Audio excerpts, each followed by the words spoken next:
Mi nombre es Sofía Ledesma del grupo 509 y el día de hoy les estaré hablando sobre analogías de parámetros lineales y angulares.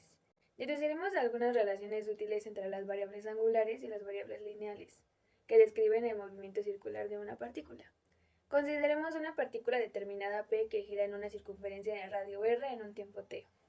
Este es un espacio de la circunferencia. El ángulo central correspondiente a dicho arco es el desplazamiento angular que se está expresando en radianes. Es decir, que al moverse una partícula, el ángulo que describe dicho movimiento con respecto al centro de ese ángulo también corresponde al desplazamiento de dicha partícula. Es decir, que mediante el ángulo o sabiendo el ángulo que se ha movido una partícula o un objeto que se mueve en forma circular, podemos calcular también su desplazamiento. De ahí es la relación entre las magnitudes angulares. Es decir, para calcular el movimiento circular y también las fórmulas lineales. Para determinar un movimiento lineal vamos a observar algunas fórmulas que relacionan tanto magnitudes angulares como las magnitudes lineales. Aquí podemos observar una tabla con fórmulas. Específicamente tenemos la fórmula para calcular el espacio recorrido que se representa con la letra S. Esto es igual a que S multiplica el ángulo por R.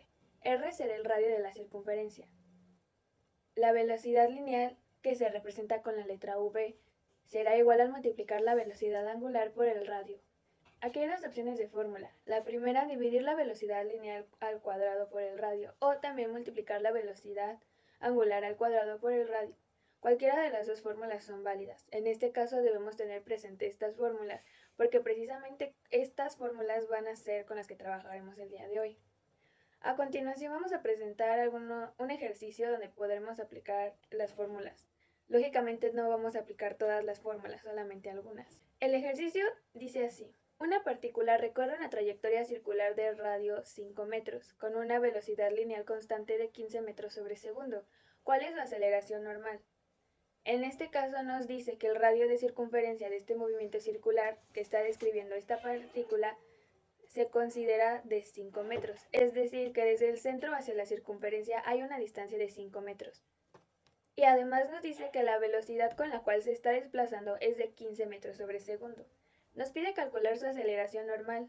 Para eso tenemos aquí la fórmula de aceleración normal. Para eso tenemos la fórmula de aceleración.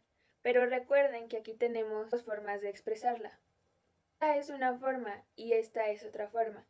Todo dependerá de qué datos tenemos.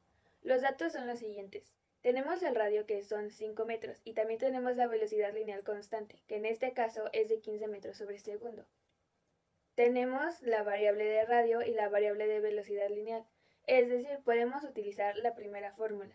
Esta segunda no nos va a servir, solamente vamos a usar la primera porque tenemos justamente esos datos, entonces será la primera fórmula de la aceleración que vamos a utilizar.